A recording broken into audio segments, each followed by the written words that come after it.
पुरानी बेकार पड़ी हुई टोकरियों को और साथ में ही राइस बैग्स को इस्तेमाल करेंगे, कुछ फ़ोम को इस्तेमाल करके हम ऐसे ऑर्गेनाइज़र बनाने वाले हैं जो कि रमज़ान में आपके बहुत ज़्यादा काम आने वाले हैं। बिल्कुल जी, बाज़ार के महंगे-महंगे ऑर्गेनाइज़र को छोड़ के अब आप बनाएँगे घर पे बेकार पड़ी हुई चीज़ों से खूबसूरत से ऑर्गेनाइज़र और अफ्तारी और सहरी में उठाएँगे मज़े। किस तरीके से आज आपके साथ शेयर करने वाली हूँ अपने खूबसूरत से आइडियाज़।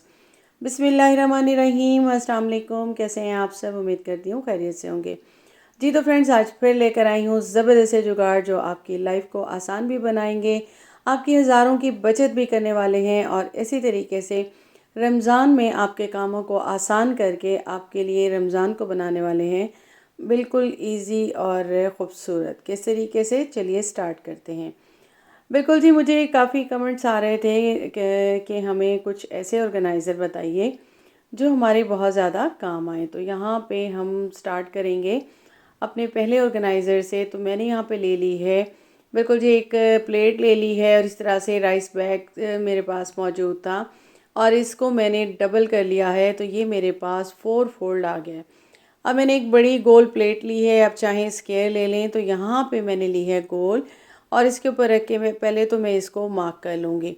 उसके बाद जो है ना, मैं इसको कटिंग कर लूँगी। अच्छा, अगर आप चाहें तो आप मार्क किए बगैर ही इसको जो है ना बिल्कुल इस तरीके से रख के प्लेट के अकॉर्डिंग इसको कट कर लें। तो मैं इसको कट कर लूँगी और यहाँ पे मेरे पास 4 पीस आ जाएंगे।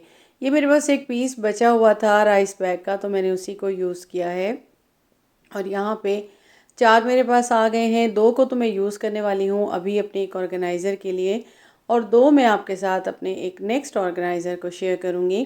तो उसमें मैं इनको यूज़ करूँगी। अब यहाँ मैंने इक्वल वाले 2 ले लिए और अब मैं क्या करने वाली हूँ, सबसे पहले तो मैं इसको कर लूँगी मैयर। इसकी गोलाई को मैं मैयर कर लूँगी और जितना मेरे पास ये आएगा उसके अकॉर्डिंग जो है ना, मैं यहाँ पे एक और पीस ले लूँगी राइस बैग का।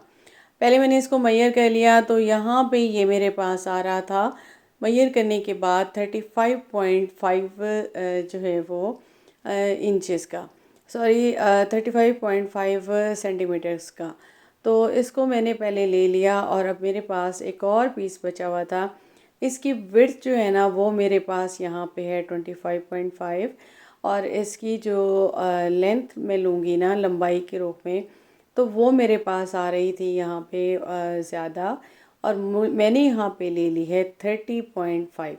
अच्छा, आप सोच रहे होंगे कि मेरे पास 35.5 आई थी राउंड अबाउट, तो मैंने इसको कम लिया है। बिल्कुल जी, क्यों लिया है, क्योंकि मैं 5 सेंटीमीटर की इसके अंदर ट्रांसपेरेंट शीट लगाने वाली हूँ। तो ये मैंने इसको कट कर लिया और ये मेरे पास एक लंबा पीस आ गया। अब मेरे पास यहाँ ट्रांसपेरेंट शीट है और ये जो मैंने टेबल्स वगैरह के लिए यूज़ की थी और ये वो शीट है जो कि बच्चों के हम कवर्स चढ़ाते हैं रजिस्टर वगैरह पे, तो वो शीट है। ठीक है, इसको आप ले लेंगे और लेंथ इसकी इसके अकॉर्डिंग मैंने ले ली और विड्थ मैंने इसकी ले ली है 5 सेंटीमीटर। तो उसके बाद मैंने इसको क्या करना है, इसको मैं ले लूँगी और उसके बाद मैं इसको बिल्कुल इन सब को कर लूँगी पाइपिंग। पाइपिंग करने के बाद ये मेरे पास कुछ इस तरीके से आ गए हैं। एक हैंडल मैंने रेडी कर लिया था और इस तरह से मैं इसको जो है ना यहाँ पे जिस तरह आपको दिखा रही हूँ, सेंटर के पार्ट को छोड़ के मैंने इसको थोड़ा सा ऊपर से इस तरह से हैंडल को करके और मैं इसे स्टिच कर लूँगी। स्टिच हो गया। अब मैंने ले ली है एक ज़िप और ज़िप को मैं एक हैंडल के जिस पे मैंने एक पे मैंने यहाँ हैंडल लगाया है ना, सॉरी, एक पार्ट पे जो राउंड मैंने लिया था, तो इसको मैं देख लूँगी। मेरे पास ज़िप कुछ इतनी ही थी क्योंकि मैं बैक से इसको स्टिच करना चाह रही थी। ज़िप तो मेरे पास बड़ी भी मौजूद थी लेकिन मैंने सोचा कि मैं इसको कुछ इस तरह से लूँ कि बैक वाला पार्ट जो है मेरा वो छूट जाए। ठीक है, उसको मैं वैसे ही स्टिच कर लूँ। तो यहाँ पे मैंने इसके बिल्कुल मेजर कर लिया था और इसको फिर मैंने ज़िप को एक साइड पे एक हैंडल पे एक इस पार्ट पे अटैच कर दिया। अब आ जाते हैं जी हम अपने दूसरे पार्ट पे। तो ये जो मैंने एक लंबे से ये कट की थी ना, तो पहले तो मैं इसको लगा लूँगी। ये मैंने शीट लगा लेनी है इसके एक साइड पे और इसको भी कर लूँगी पाइपिंग। ठीक है जी, मैं पाइपिंग के लिए जो है ना विड्थ में लेती हूँ 4 सेंटीमीटर और लेंथ जितनी होती है उतनी ही ले लेती हूँ। तो यहाँ पे पहले तो मैं इसको अटैच कर दूँगी और ये हमारे ना सेंटर में आ जाएगा। अब मैंने यहाँ पे एक पाइपिंग ले ली है और उसको मैं लगा दूँगी और ऊपर नीचे भी लगा दूँगी और दूसरे पार्ट को अटैच करके और उसको भी मैं यहाँ पे पाइपिंग लगा के ये मेरे पास कुछ इस तरीके से एक बंद होके रेडी हो गया है। ठीक है, अब इसके दोनों साइड ओपन हैं। तो मैं क्या करूँगी कि यहाँ मैंने जो ये राउंड से रेडी करके रखे हुए हैं ना, तो एक ज़िप वाला और एक ये दूसरा, तो उसको लगा दूँगी। पहले मैं नीचे को सिंपल वाले को लगा के इसको मैंने सीधा कर लिया, और अब ये ऊपर जो है ना, मैं यहाँ सीधे पार्ट से इस तरीके से लगाऊंगी। अच्छा, मैंने पाइपिंग्स इसीलिए लगाई थी ताकि ये मेरा जो है ना मज़बूत हो जाए और धागे इसके ना निकले।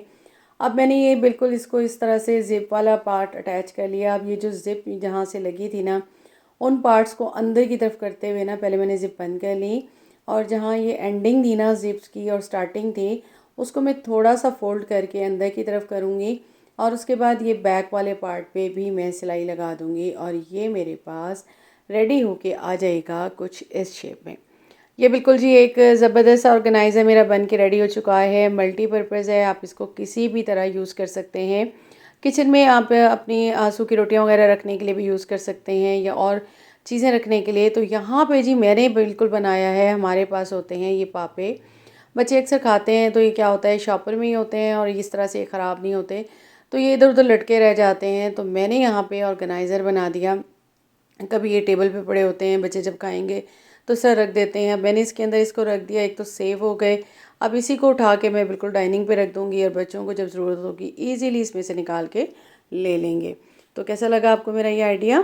नेक्स्ट आ जाते हैं। तो बिल्कुल जी कुछ पीसेस मेरे पास मौजूद थे, मैंने नैपकिन बनाना सिखाए थे आपको मफलर के, और साथ में मेरे पास ये मौजूद है थोड़ी सी कॉटन, और साथ में मौजूद है राइस बैग, और ये एक पुरानी सी टोकरी।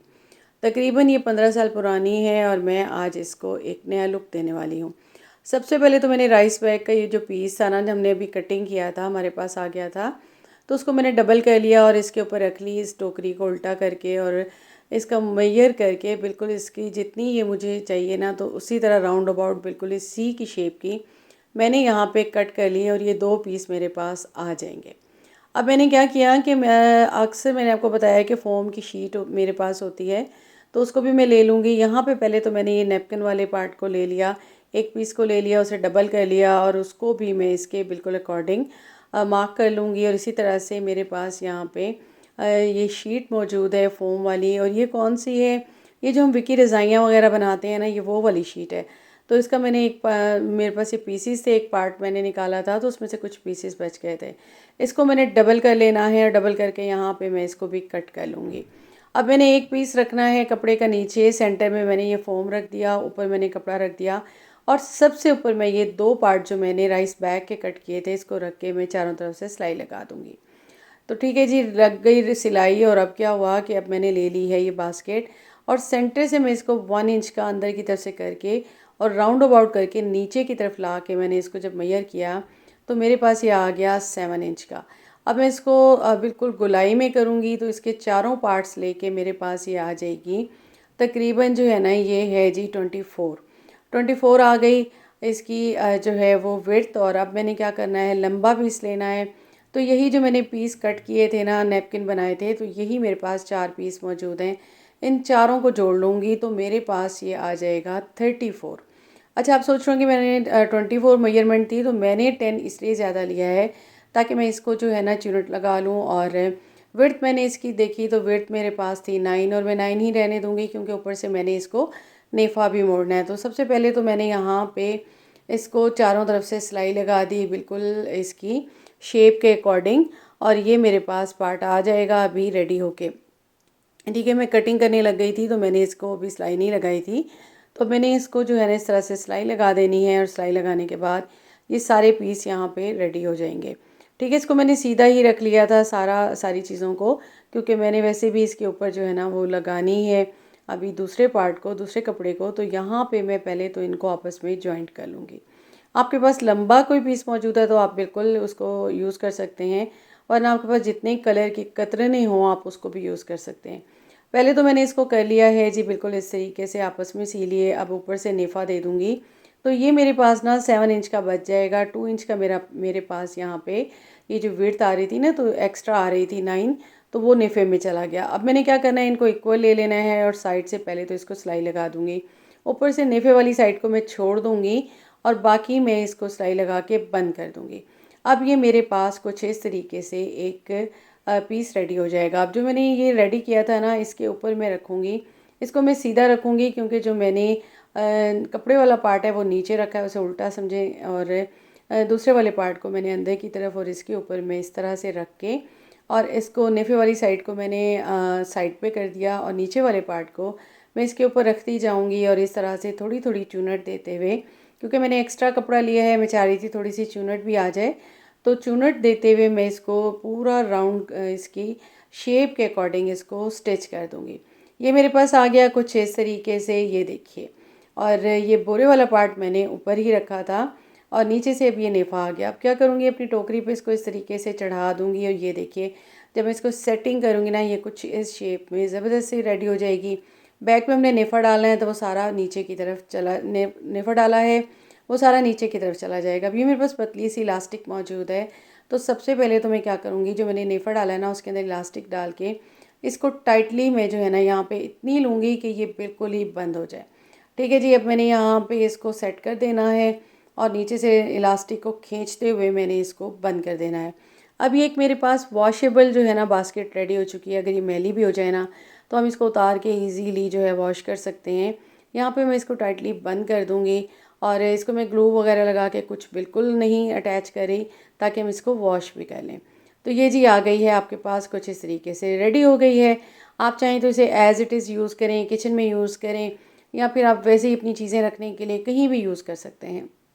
मैंने सोचा कि इसको थोड़ा सा डेकोरेट कर लिया जाए, तो यहाँ पे जी मैंने बिल्कुल ले लिया है और इन शीशों को, और यहाँ पे मैंने ग्लू की मदद से यहाँ पे लगाती जाऊँगी और शीशों को लगा के मैं यहाँ पे इसको रेडी कर लूँगी। तो आप भी इसको कुछ इस तरीके से रेडी कर सकते हैं, ज़बरदस्त सी आपकी तैयार हो जाएगी। तो मैं थोड़ा थोड़ा सा गैप देते हुए यहाँ पे लगा लूँगी। अगर आपके पास बिल्कुल मौजूद हैं पॉम पॉम है या फिर कोई लेस है, वो भी आप लगा सकते हैं। भी किस काम आने वाली है, बिल्कुल जी। रोज़ानों में हमें बहुत से ऑर्गेनाइज़र भी चाहिए होते हैं, और अगर यहाँ पे आपने यूज़ करना है चमचों वगैरह को, वो गीले भी हों, तो नीचे हमने बोरा लगाया है ताकि ये बिल्कुल पानी भी यहाँ पे गिरे तो ये ख़राब ना हो। अब आपके स्पून यहाँ पे आ गए और आप इस तरह से इसको रख के आराम से जी टेबल पे आप इजीली रख दें और आपका ज़बरदस्त ऑर्गेनाइज़र रेडी हो गया। इसी तरह से आप डिफरेंट कलर से बना सकते हैं और ज़बरदस्त सा हो गया, बिल्कुल नो कॉस्ट आप बना के रेडी कर लें। कैसा लगा आइडिया? तो आ जाते हैं जी अपनी नेक्स्ट आइडिया की तरफ। तो यहाँ पे मेरे पास दो और पीस मौजूद हैं। ये भी मैंने कट करके नैपकिन बनाए थे और आपको बताए थे कि किस तरह से मैं इनको बनाती होती हूँ। तो यहाँ पे मैं पहले तो इनको जो है ना, आप चाहें तो गोलाई ले लें, मैंने स्क्वायर में लेके 3 इंच का सिर्फ छोड़ के सेंटर से, और बाकी सारा इसको मैंने सी लिया, चारों तरफ से सी लिया। अब मैं इसको कर लूँगी सीधा, और सीधा करने के बाद ये कॉर्नर सारे मैं इनके निकाल दूँगी। और यहाँ पे मेरे पास मौजूद है बिल्कुल जी कॉटन। ये वही कॉटन है जो कि मैंने आपको बताया कि हम विकी रज़ाइयाँ बनाते हैं। तो इसको मैं छोटे छोटे से इस तरह से पीसेस कर लूँगी। आपके पास कोई और मौजूद हो तो आप वो भी यूज़ कर सकते हैं, रज़ाइयों वाली भी यूज़ कर सकते हैं। और इनको आप जी इस तरह से करके इसके अंदर फिल कर लेंगे। ठीक है जी, ये एक आपके पास इस तरीके से रेडी हो जाएगा। अब जो इसका ओपन पार्ट है ना, उसको मैं कर दूँगी स्टिच। स्टिच करके मैं इसको कर दूँगी यहाँ पे बंद, और ये मेरे पास इस तरह से आ गया। हाथों की वजह से मैंने इसको बैलेंस कर लिया। अब ये रेडी हो गया। अब मैंने क्या किया कि यहाँ हैंडल लगा दिया, बिल्कुल एक लेस ले ली और उसको एक साइड से फोल्ड करते हुए लगा दिया, फिर दूसरी साइड से लगा दूँगी, एक्स्ट्रा को कट कर दूँगी, और ये मेरे पास रेडी होके आ जाएगा कुछ इस तरह से। अभी मैं क्या बनाने वाली हूँ, मुझे बिल्कुल जी एक कमेंट आया था कि हम तंदूर पे रोटियाँ बनाते हैं ना, तो हम बिगनर्स हैं और हमारे हाथ जल जाते हैं, तो फिर आप हमें कोई ऑर्गेनाइज़र बताइए। तो मेरे पास तंदूर तो नहीं था, लेकिन मैंने यहाँ पे ये बना दी है गद्दी। और इस तरह की गद्दी आपको हमेशा ही नज़र आएगी जब आप तंदूर वाले के पास जाते हैं रोटियाँ लगवाने। सबसे पहले तो यहाँ पे आपने रोटी को बेल लेना है, और फिर जिस पार्ट पे आपने जो अंदर की तरफ तंदूर पे लगानी होती है ना, तो उस पे तो आप लगाएंगे पानी, और दूसरी साइड जो कि हम इस गद्दी के ऊपर रखने वाले हैं, इसके ऊपर आपने खुश्क आटा लगाना है इस तरीके से। अब इसके ऊपर आप ये रोटी को बेल के इसके ऊपर पलट देंगे। ठीक है जी, इस तरीके से आपने पलट देना है, और उसके बाद ये ऊपर वाले पार्ट पे आपने लगाना है पानी। और अब आपने क्या करना है कि इसको यूं ले जाएंगे तंदूर के अंदर और लगा देंगे बहुत आसानी से। अब आपके हाथ भी नहीं जलेंगे। अब मेरे पास तवा मौजूद था, तो मैंने आपको यहाँ पे डेमो करके भी बता दिया कि किस तरीके से ये वर्क करेगी, और ज़बरदस्त सी आपकी ये बन जाएगी। और अब आप इजीली रोटियां लगाइए तंदूर पे, रमज़ानों में इंजॉय कीजिए गरम गरम रोटियां। तो आ जाते हैं जी नेक्स्ट आइडिया की तरफ। तो यहाँ एक और नैपकिन मैंने ले लिया और इसको इस तरह से 4 फोल्ड करके छोटा सा बना दिया। अब मेरे पास ये बिल्कुल जी ये फॉर्म मौजूद है, इसके भी मैं 6 पीस इस तरह से कर लूँगी और डबल फोल्ड करके, और इनको मैं करके यहाँ पे बिल्कुल इसके अंदर रख दूँगी ये डबल में, और ये इस तरीके से आ गया। ठीक है जी, ये हो गए यहाँ पे। और अब मैं क्या करूँगी, ऊपर की तरफ जो स्क्वायर है ना, यहाँ पे मैं एक कपड़े को लूँगी और उसको मैं हैंडल लगाऊंगी और चारों तरफ से मैं इस तरह से पाइपिंग लगा दूंगी। अच्छा, यहाँ पहले मैंने ले लेना है और इस तरह से डोरी हम बनाते हैं ना एक हैंडल से बनाने के लिए। आप किसी लेस से भी बना सकते हैं या फिर आप बना सकते हैं बिल्कुल आटे के बोरे से भी। यहाँ पे ये रेडी हो गया। अब मैंने क्या किया कि हैंडल बना लिया, ये आटे के बोरे के जो पीस बच गए थे ना, उसे एक हैंडल तैयार किया और इस तरीके से मैं यहाँ पे इसको इसका मैयर करके बिल्कुल रेडी कर लूँगी। इस तरह से मैं इसको करके रख देती होती हूँ ताकि अगर मुझे कहीं यूज़ करने हो तो ये हैंडल यूज़ हो जाए। अब पाइपिंग लगा दूँगी चारों तरफ और ये रेडी हो गया। और ये जी हैंगिंग भी बन गया। अब मैं क्या करने वाली हूँ इसका, बिल्कुल जी मैंने आपके साथ बहुत से आइडियाज़ शेयर किए हैं। बिल्कुल जब हम रोटियां वगैरह सेकते हैं ना तो फिर हमें प्रॉब्लम हो रही होती है। तो जाहिर सी बात है, हम कभी कोई चीज़ यूज़ कर रहे होते हैं, कभी मंधानी से कर रहे होते हैं, कभी कटोरी से कर रहे होते हैं। यहाँ पे ज़बरदस्त ऑर्गेनाइज़र बन गया। अब ये देखिए नरम नरम फूली फूली आपकी ज़बरदस्त सी रोटियाँ यहाँ पे रेडी हो जाएंगी। इससे आप आराम से दबा दबा के बहुत आसानी से इसको बना सकते हैं, जल्दी जल्दी बन जाएंगी और रमज़ानों में आपके काम भी हो जाएंगे आसान। अब घंटों के काम आपके होंगे मिनटों में। तो कैसा लगा मेरा आज का कंटेंट, उम्मीद करती हूँ पसंद आया होगा। पसंद आया तो काइंडली मेरे चैनल को सब्सक्राइब कीजिएगा, बेल आइकॉन को प्रेस कीजिएगा। अपना रखिएगा बहुत ज़्यादा ख्याल, मुझे दीजिएगा इजाज़त। अल्लाह हाफिज़।